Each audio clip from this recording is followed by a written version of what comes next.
قرآن کریم کے اندر رب نے فرمایا وَمَن يَتَّقِ اللَّهَ يَجْعَل لَّهُ مَخْرَجًا وَيَرْزُقْهُ مِنْ حَيْثُ لَا يَحْتَسِبُ۔ ان لوگوں کو خطاب کیا گیا ہے جو لوگ متقی ہیں، پرہیزگار ہیں، نیکوکار ہیں، زہد و تقوی اختیار کرنے والے ہیں، اللہ کی یاد میں رہنے والے ہیں،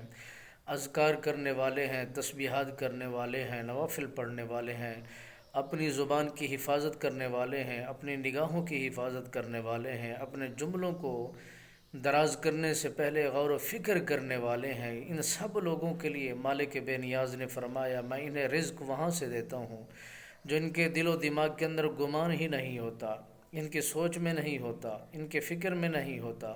انہیں خبر ہی نہیں ہوتی۔ میں وہاں سے ان کے لیے رزق کو بھیج دیتا ہوں، ان کے لیے وسائل پیدا کر دیتا ہوں اور ان کے لیے راستے بنا دیتا ہوں۔ اس کی مثال کچھ یوں ہے، جو اللہ کے دین کے مدارس ہیں،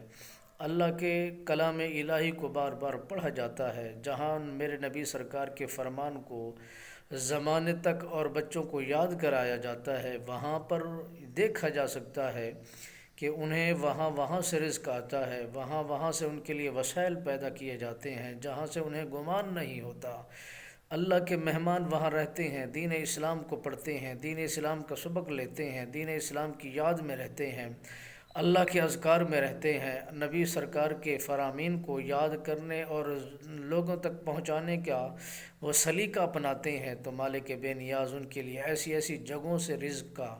سبب پیدا کر دیتا ہے، وسائل پیدا کر دیتا ہے، جس کی ذمہ داری میرے خالق و مالک نے اٹھائی ہے۔ وہ حضور لجپال سرکار کے مہمان ہیں، ان کی مہمان نوازی کھانے میں، پینے میں، دیکھنے میں، رہنے میں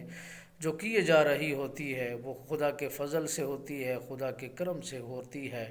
اور اتنا بڑے معاشرے میں اتنا بڑے مسائل کے باوجود بھی خدا کی مہربانی دیکھیے کہ وہ خدا کے حضور جو دین اسلام کو حاصل کرنے والے ہیں، مالک بے نیاز ان کے لیے بہت زیادہ وسائل پیدا فرما دیتا ہے۔